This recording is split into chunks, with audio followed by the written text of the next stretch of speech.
Fire Podcast numéro 51, les 120 jours en Cénacle continue. Verset biblique d'aujourd'hui, alors c'est la lettre de Saint Paul aux Philippiens, chapitre 2, verset 3.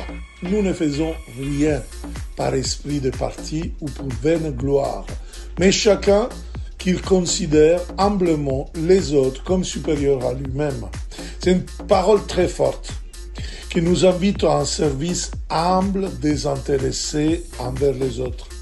Souvent, dans les derniers mois, on a entendu des situations, des scandales d'églises, même des prêtres, des communautés, ont porté des intérêts de leur ego. En effet, ils n'étaient pas au service des autres, mais se servaient de l'Église.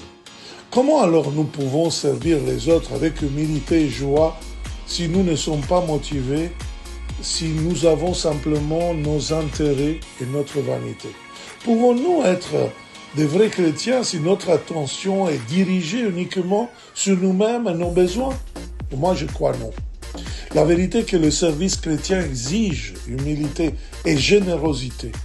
Nous devons placer les besoins des autres au-dessus de ceux que nous avons. Nous devons considérer les autres comme supérieurs à nous-mêmes et les servir avec amour, partager avec eux ce que nous avons, même dans la pauvreté. Mais cela ne signifie pas que nous devons être passifs face à ceux qui utilisent l'Église pour ses intérêts. Et heureusement que les évêques interviennent parfois avec décision et fermeté. En effet, les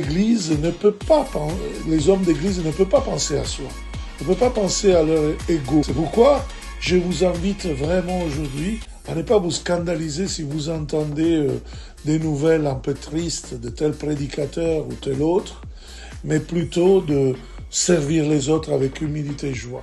Nous devons être capables de discerner quand notre attention est dirigée vers nous-mêmes et quand, au contraire, nous sommes appelés à servir les autres avec amour et générosité. Que notre service soit pour nous un motif de joie, de gratitude, pour la beauté de la vie chrétienne et pas pour notre enrichissement. Notre attention doit toujours être tournée vers la gloire de Dieu et le bien des autres. Et je suis très heureux que beaucoup d'entre vous s'est déjà inscrits au pèlerinage charismatique à Lourdes que vous trouvez en emmaüs-com.center et vous pouvez vous mettre au service des malades si vous voulez le bien.